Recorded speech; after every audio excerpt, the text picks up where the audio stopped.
बहुत समय पहले की बात है।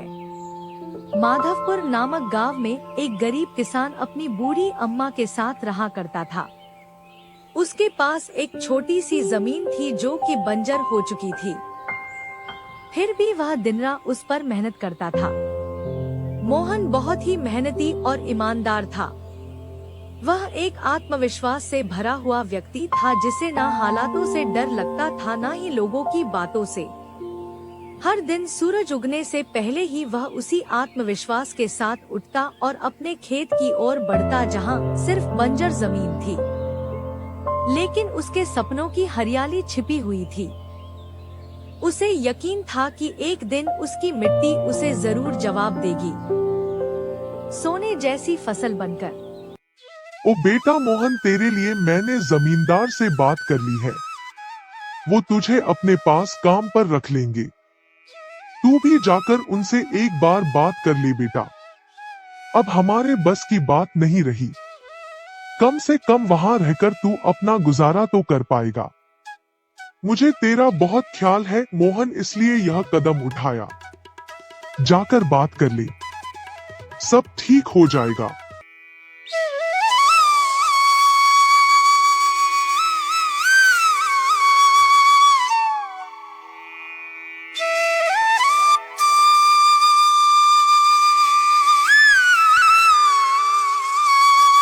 अम्मा, तुमने क्यों बात की वहाँ? मैं नहीं जाऊंगा। हमारा खुद का खेत है तो मैं दूसरों के पास क्यों काम करने जाऊं? मैं गरीब सही मगर खुददार हूँ। मैं अपनी मिट्टी में पला हूँ, उसी में पसीना बहाऊंगा। चाहे जितनी भी मुश्किल हो अम्मा, मैं अपनी ही जमीन पर मेहनत करूंगा। किसी और की नौकरी नहीं करूंगा। अरे मोहन, उस बंजर जमीन में क्या उगाएगा तू? वो जमीन अब बिल्कुल बेकार हो गई है बेटा। ना उसमें नमी बची है ना जान।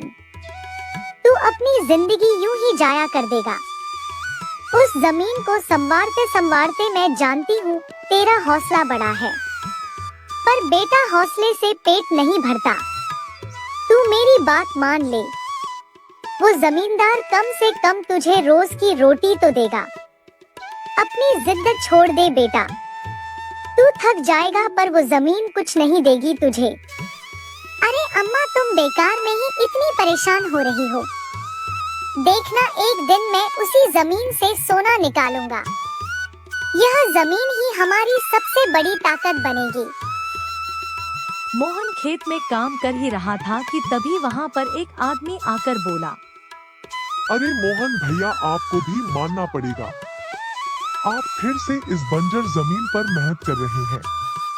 अरे मंगेश भैया, अब क्या करें? जमीन हमसे ज्यादा मेहनत करवा रही है, पर क्या करें? धरती तो माँ समान होती है। जैसा वह चाहे वैसा ही करना पड़ता है। कभी सख्त हो जाती है, कभी चुपचाप सब सह लेती है, कभी बीज को छुपा लेती है तो कभी उसे जीवन दे देती है।